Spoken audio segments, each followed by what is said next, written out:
Hello everyone. मैं Priyanka Sharma, lecturer in mechanical engineering at Shri Gokulma government polytechnic college Faridabad. Students, last lecture में हमने hydrostatic law और Pascal law के बारे में स्टडी किया था। हाइड्रोस्टैटिक लॉ मींस कि स्टैटिक फ्लूइड में जब हम स्टैटिक फ्लूइड में अगर हम प्रेशर वेरिएशन की बात करते हैं तो उसमें जो अपना प्रेशर वेरी होता है वो होता है डेप्थ में, मींस जैसे जैसे गहराई में जाते हैं प्रेशर इंक्रीज होता जाता है।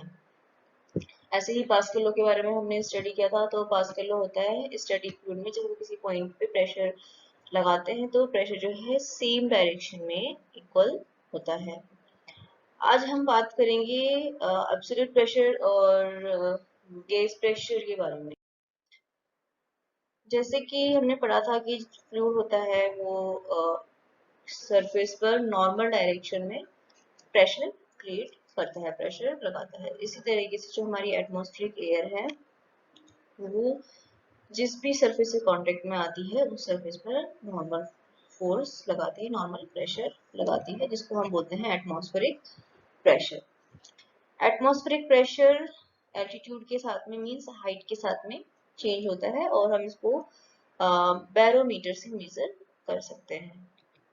ओके, एटमॉस्फेरिक प्रेशर की अगर हम वैल्यू की बात करें तो हमने सी लेवल पर जो एटमॉस्फेरिक प्रेशर होता है, सी लेवल पर जो एटमॉस्फेरिक प्रेशर उसको हम स्टैंडर्ड एटमॉस्फेरिक प्रेशर बोलते हैं। इसकी वैल्यू होती है 10.1043 into 10⁴ newton per metre square.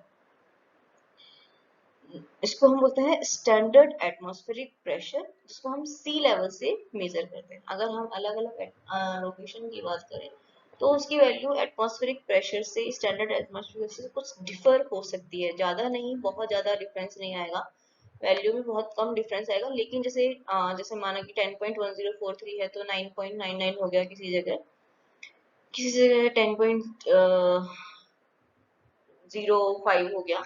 तो इस तरीके से हर लोकेशन वाइज उसकी वैल्यू, एटमॉस्फेरिक प्रेशर की वैल्यू चेंज हो सकती है, जिसको हम बोलते हैं लोकल एटमॉस्फेरिक प्रेशर। तो जो बैरोमीटर जो हमारा प्रेशर मेजर करता है वो करता है local atmospheric pressure measure. Okay, तो इस लोकल एटमॉस्फेरिक प्रेशर को हम बैरोमेट्रिक प्रेशर भी कहते हैं। अब जैसे कि मैंने यहाँ लिखा हुआ है at sea level value of atmospheric pressure equal to 10.1043 into 10⁴ newton per metre square. साथ ही में मैंने लिखा हुआ 10.3 मीटर ऑफ वाटर और 76 सेंटीमीटर ऑफ मर्करी। इसका मतलब क्या है? इसका मतलब ये है, जब मैं इस एटमॉस्फेरिक प्रेशर को या तो वाटर कॉलम में चेंज करूं या मैं इसको मर्करी कॉलम में चेंज करूं तो इनकी हाइट जो होती है वो क्या होगी? वाटर कॉलम की 10.3 हाइट होगी और मर्करी कॉलम की 76 सेंटीमीटर हाइट। इसको हम कैलकुलेट कर सकते हैं with the help of hydrostatic law. जैसे हमने पढ़ा था कि P equals to pressure equals to rho into G into H, means pressure equals to density into gravity acceleration into height of the fluid. जिस fluid के pressure को हम major कर रहे हैं, या फिर जिस फ्लूइड का जो हाइट हम उसमें दे रहे हैं, प्रेशर को मेजर करने के लिए यूज में ले रहे हैं। तो अगर हम बात करें वाटर कॉलम की, तो वाटर कॉलम के केस में क्या हो जाएगा? अगर हम बात करें पी इक्वल टू GH की टर्म में, तो पी की वैल्यू हम रखेंगे 10.1043 10⁴ न्यूटन पर मीटर स्क्वायर। रो हो जाएगा वाटर का, that is 1000 kilogram per metre cube, G 9.81 and H हमें फाइंड करना है। वाटर कॉलम की टर्म में हम प्रेशर फाइंड कर रहे हैं तो एच हमें फाइंड करना है। तो अगर जब हम पी को ये वैल्यू रखकर हम जब सॉल्व करते हैं तो एच आता है हमारा 10.3 मीटर ऑफ वाटर। ये आप लोग घर पे करके देखिएगा। और साथ में जब मर्करी के सेम अगर हम प्रोसेस मर्करी के लिए फॉलो करें, मतलब पी इक्वल टू रोजीएच में हम पी की वैल्यू सेम एटमॉस्फेरिक प्रेशर और रो हम रखें मर्करी का, that is 13.6 into 1000 kilogram per metre cube, जी की वैल्यू सेम 9.81 और एच की वैल्यू अगर हम इस वाले इक्वेशन से फाइंड करते हैं तो एच आता है हमारा 76 सेंटीमीटर। ये हमने जो प्रेशर था उसको हमने किस में चेंज किया है? हाइट ऑफ द लिक्विड में। ओके, वाटर की हाइट होगी 10.3 मीटर, जो वाटर कॉलम की हाइट होगी वो, और मर्करी कॉलम को अगर इस प्रेशर से कंपेयर करेंगे तो उसकी हाइट क्या होगी? 76 सेंटीमीटर। तो ये थी हमारी एटमॉस्फेरिक प्रेशर की बात। अब हाँ, जब भी हम किसी फ्लूइड प्रेशर मेजर करते हैं तो किसी मतलब उसको हम किसी के रिस्पेक्ट में मेजर करते हैं। जब हम फ्लूइड का प्रेशर को मेजर करें तो हम किसी डेटम लाइन के रिस्पेक्ट में मेजर करते हैं, इसको बोलते हैं डेटम लाइन। ठीक है। दो मोस्ट कॉमन डेटम या फिर हम बोल सकते हैं रेफरेंस यूज करते हैं। फर्स्ट है हमारा reference absolute zero, okay, and second है atmospheric pressure. Absolute zero pressure means हमने जीरो प्रेशर, जो भी प्रेशर आएगा किसी पॉइंट पर वो हमने जीरो से ऊपर माना है। मींस अगर से अगर किसी पॉइंट ए पर हमारा प्रेशर आता है, sorry, 10 Newton per metre square, तो वो है 10 न्यूटन पर मीटर स्क्वायर। अगर हम उसको एब्सोल्यूट की टर्म में बात करें कि किसी जगह पर एब्सोल्यूट प्रेशर है 10 न्यूटन पर मीटर स्क्वायर, तो वहां पर हमने जो एब्सोल्यूट मींस वहां पर हमने जो मेजर कर रहे हैं वो कहाँ से मेजर कर रहे हैं? जीरो से। ठीक है। तो एक डेटम लाइन होती है हमारी एब्सोल्यूट जीरो प्रेशर से। सेकंड डेटम लाइन है हमारी या फिर सेकंड रेफरेंस लाइन है, वो है हमारा एटमॉस्फेरिक प्रेशर। कि अगर हम किसी पॉइंट पर प्रेशर मेजर करें तो हम ये देखते हैं कि वो एटमॉस्फेरिक प्रेशर से कितना ज्यादा है। ठीक है। उसको हम बोलते हैं गेज प्रेशर। जैसे कि हम इस डायग्राम से समझते हैं। फर्स्ट हम एब्सोल्यूट प्रेशर की डेफिनेशन देख लेते हैं। When pressure is measured above absolute, when pressure is measured above absolute zero, okay, it is called an absolute pressure. इस डायग्राम से समझने की अगर हम कोशिश करें तो ये हमने एब्सोल्यूट जीरो प्रेशर की एक लाइन मानी है और इस एक्सिस पर हम दिखा रहे हैं प्रेशर। ओके। अगर हम पॉइंट ए पर प्रेशर की बात करते हैं, ठीक है, हमको फाइंड करना है ए पॉइंट पर प्रेशर। तो अगर हम इस प्रेशर की बात करें तो जब इस प्रेशर को हम एब्सोल्यूट जीरो वाली लाइन से मेजर करते हैं, एब्सोल्यूट जीरो वाली लाइन से जब हम ए पॉइंट पर प्रेशर को मेजर करते हैं तो जो ए पॉइंट पर प्रेशर आएगा वो आएगा एब्सोल्यूट प्रेशर एट ए। साथ में ही अगर जैसे ये लाइन है हमारी एटमॉस्फेरिक प्रेशर की लाइन, ठीक है, तो लोकल एटमॉस्फेरिक प्रेशर की लाइन। तो अगर ए पॉइंट पर प्रेशर हम इस लाइन के रेफरेंस में बात करते हैं, एटमॉस्फेरिक प्रेशर से अबव कितना है, तो ये जो प्रेशर होगा हमारा, ये हमारा प्रेशर होता है गेज प्रेशर। इसको हम बोलते हैं गेज प्रेशर। एटमॉस्फेरिक प्रेशर से कम या ज्यादा कितना है उसको हम बोलते हैं गेज प्रेशर। और एब्सोल्यूट जीरो से प्रेशर कितना है उसको हम बोलते हैं एब्सोल्यूट प्रेशर। अगर पॉइंट बी के प्रेशर की बात करें तो यहाँ पर एब्सोल्यूट प्रेशर हम एब्सोल्यूट जीरो वाली लाइन से मेजर करेंगे, तो एब्सोल्यूट प्रेशर होगा बी पर दिस।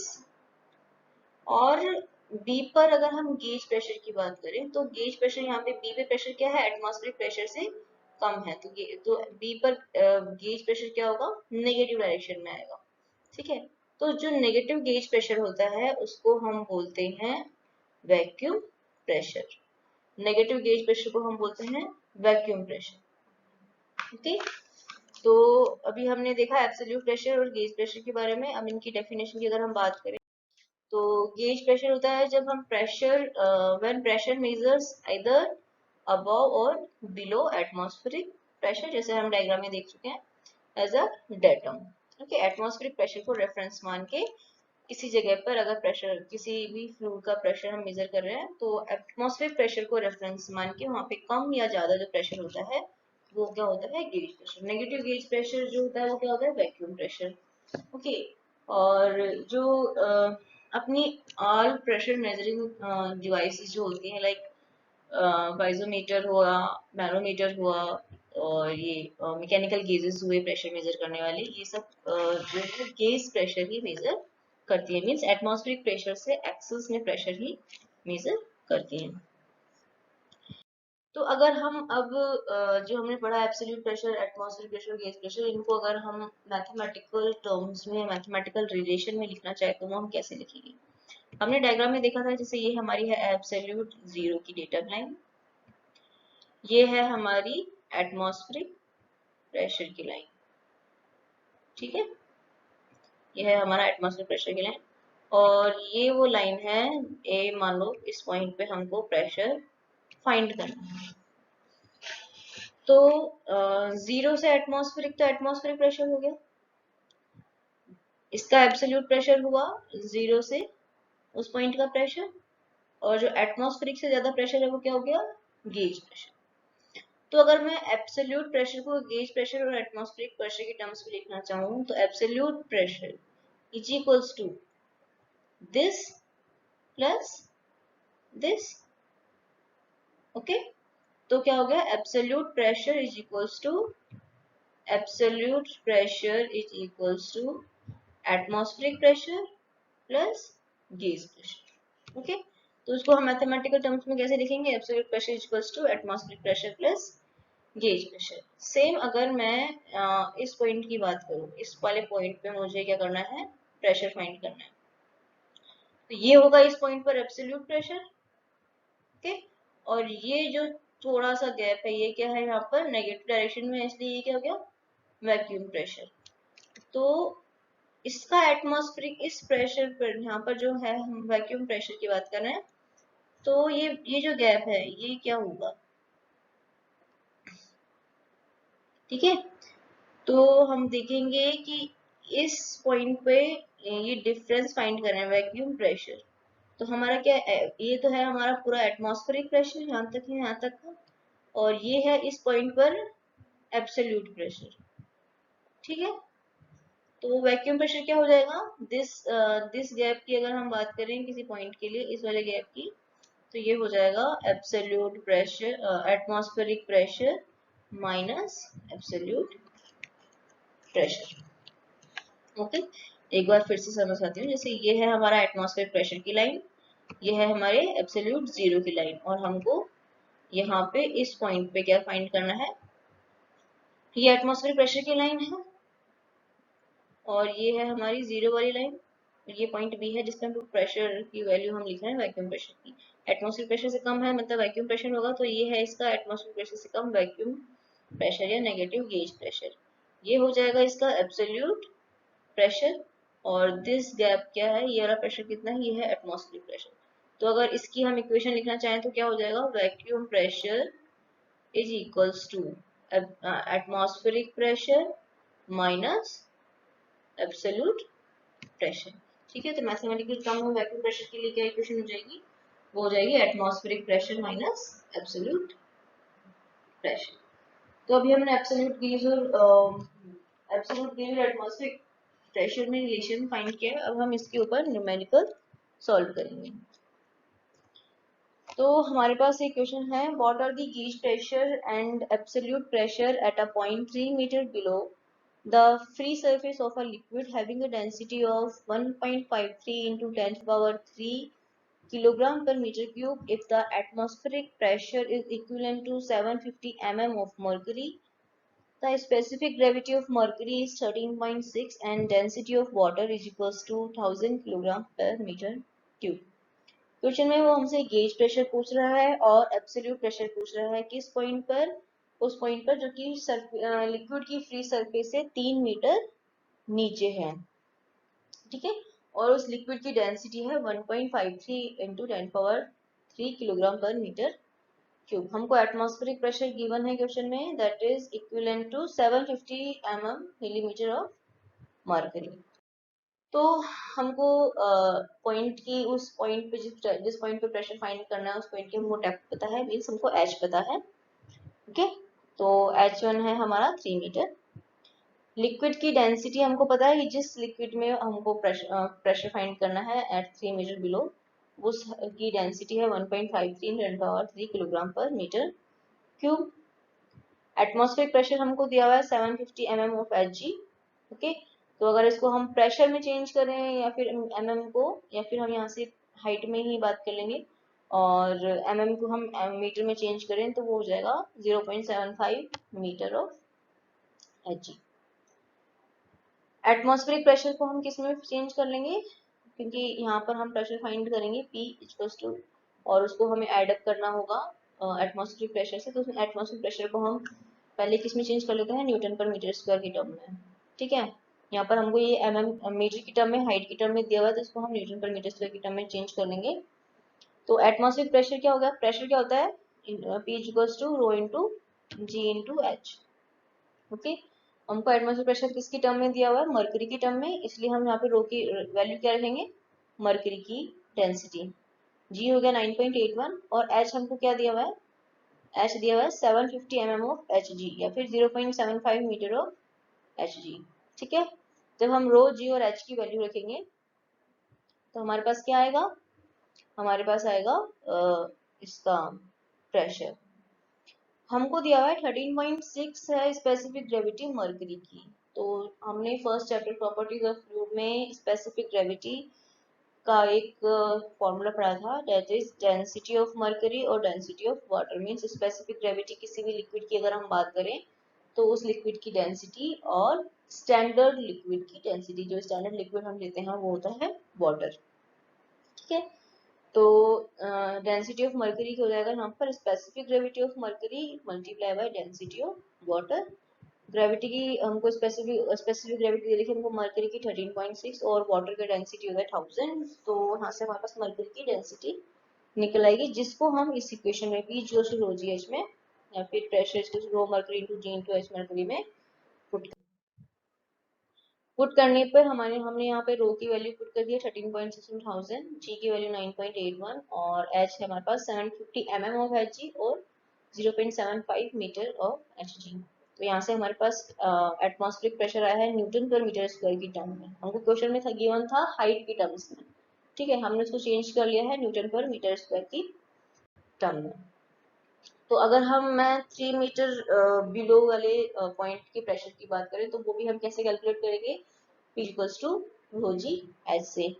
ठीक है, उस केस में रो किसका आएगा, इस केस में उस लिक्विड का रो आएगा जिस लिक्विड के अंदर हम प्रेशर मेजर कर रहे हैं। ठीक है, तो हमारे पास उस लिक्विड की डेंसिटी हमको क्या गिवन है 1.53 10 पावर 3। इस केस में रो की वैल्यू आएगी दिस जी 9.81 एंड H1 हम कितनी हाइट की बात कर रहे हैं 3 मीटर, डेप्थ ऑफ 3 मीटर। यहाँ पर हम क्या रख देंगे 3 और यहाँ से जो हमारा प्रेशर निकल के आया है वो आया 450.28 न्यूटन पर मीटर स्क्वायर। ये हमारे पास जो प्रेशर आया है ये हमारे पास आया है गेज प्रेशर। ठीक है, ये जो प्रेशर है ये गेज प्रेशर। अगर आप लोगों को ध्यान हो तो जब हमने ये इक्वेशन डिराइव कर दी P equal to rho G H में, तो हमने यहाँ पर पी ए को जीरो मान लिया था। पी ए को जीरो मानने का पी एटमॉस्फेरिक प्रेशर जिसको हमने जीरो माना था लास्ट लेक्चर्स में, अगर आप देख सकते हैं। पी ए को जीरो मानने का मतलब ये था कि हम एटमॉस्फेरिक प्रेशर को क्या ले रहे हैं, डेटा लाइन ले रहे हैं, रेफरेंस लाइन ले रहे हैं। तो जो हमारे पास P equal to rho G H जो हमारे पास इक्वेशन थी वो क्या थी, गेज प्रेशर की इक्वेशन थी। ठीक है, तो जो हमारे पास ये P equal to rho G H से जो हमारा प्रेशर आया है वो क्या है हमारे पास गेज प्रेशर। तो हमसे क्वेश्चन में पूछा गया था गेज प्रेशर, तो वो हमारे पास वो है 450.28 Newton per metre square. Question में हमसे एब्सोल्यूट प्रेशर भी पूछा गया है। तो अभी बात करें हम इक्वेशन की, तो एब्सोल्यूट प्रेशर और एब्सोल्यूट प्रेशर एटमॉस्फेरिक प्रेशर और गेज प्रेशर में जो रिलेशन है वो क्या हो जाता है, एब्सोल्यूट प्रेशर अगर जैसे मैं उस इक्वेशन को फिर से अगर आप लोगों को डिराइव करके दिखाऊं, ये है हमारी एटमॉस्फेरिक प्रेशर वाली लाइन, ये है हमारी एब्सोल्यूट जीरो वाली लाइन। इस पॉइंट पर हमको प्रेशर फाइंड करना है। तो ये हो गया इसका एब्सोल्यूट प्रेशर। हमको एप्लीकेशन में क्या फाइंड करना है, एब्सोल्यूट प्रेशर। एब्सोल्यूट प्रेशर ये हो गया इसका एटमॉस्फेरिक प्रेशर और ये है इसका गेज प्रेशर। ठीक है, तो absolute pressure is equals to atmospheric pressure plus gauge pressure. दोनों हम फाइंड कर चुके हैं। गेज प्रेशर हमने यहाँ पे P equal to rho G H वाले फॉर्मूले से फाइंड कर लिया है और एटमॉस्फेरिक कंप्रेशन गिवन था जिसको हमने न्यूटन पर मीटर स्क्वायर की टर्म्स में चेंज कर लिया है। और जब हम ये दोनों इसमें पुट करेंगे वैल्यू तो हमारे पास क्या आएगा, एब्सोल्यूट प्रेशर जो आता है 145090 न्यूटन पर मीटर स्क्वायर। तो आज हमने एब्सोल्यूट गेज और एटमॉस्फेरिक प्रेशर के बारे में पढ़ा और एक हमने एग्जांपल भी सॉल्व कर लिया है। एग्जाम्स में इसी तरह के अगर क्वेश्चन आएंगे इन प्रेशर वाली इक्वेशंस पे तो इसी तरह के क्वेश्चंस आते हैं। तो हमें ध्यान देना है कि हमें कौन सी डेंसिटी रखनी है, P equal to rho G H वाले फॉर्मूले में कौन सी हाइट रखनी है। ध्यान रखिएगा जब हम ये एड अप कर रहे हैं, जैसे हमने यहाँ पर गैस प्रेशर और एटमॉस्फेरिक प्रेशर को ऐड किया है, तो ये ध्यान रखना है यहाँ पर कि ये दोनों जो प्रेशर हैं वो एक ही यूनिट में होने चाहिए। ठीक है, जैसे अगर हम मीटर में रखना चाहें तो मीटर में, अगर हम यहाँ पर एब्सोल्यूट प्रेशर को मीटर में निकालना चाहते तो हम मीटर में भी निकाल सकते थे। जैसे यहाँ पर 3 मीटर है, उसको हम सेम लिक्विड बट जो मीटर में हम निकालते हैं वो सेम लिक्विड के मीटर में निकालते थे। जैसे पहले हम पीजीओ ये निकालते, फिर मर्करी इसको हम निकालते, मर्करी के टर्म में इसकी हाइट क्या होगी, एंड देन फिर हम एड अप करते और फिर हम ये लिख देते कि एब्सोल्यूट प्रेशर जो है वो इतने मीटर या इतने मिलीमीटर ऑफ मर्करी। ठीक है, तो ये ध्यान रखना कि जो भी हम एड अप करेंगे, जो भी प्रेशर लिखेंगे सेम यूनिट में होने चाहिए, चाहे वो मीटर की यूनिट में हो, और मीटर की यूनिट मीन्स सेम लिक्विड की हाइट। ठीक है, सेम लिक्विड कॉलम की हाइट होनी चाहिए। तो चाहे वो मरकरी, या तो इसको भी दोनों को मरकरी में चेंज करके लिखेंगे या दोनों को न्यूटन पर मीटर के। इजी यही रहता है कि सबसे पहले आप उसको न्यूटन पर मीटर में चेंज करो एंड देन ऐड करो। आगे लेक्चर्स में हम मेजरमेंट डिवाइसेस के बारे में पढ़ेंगे कि कौन कौन से मेजरमेंट डिवाइसेस हम मेजरिंग डिवाइसेस हम यूज लेते हैं, लाइक मैनोमीटर, पाइजोमीटर और मेजरिंग ये pressure gauges, mechanical gauges. Thank you.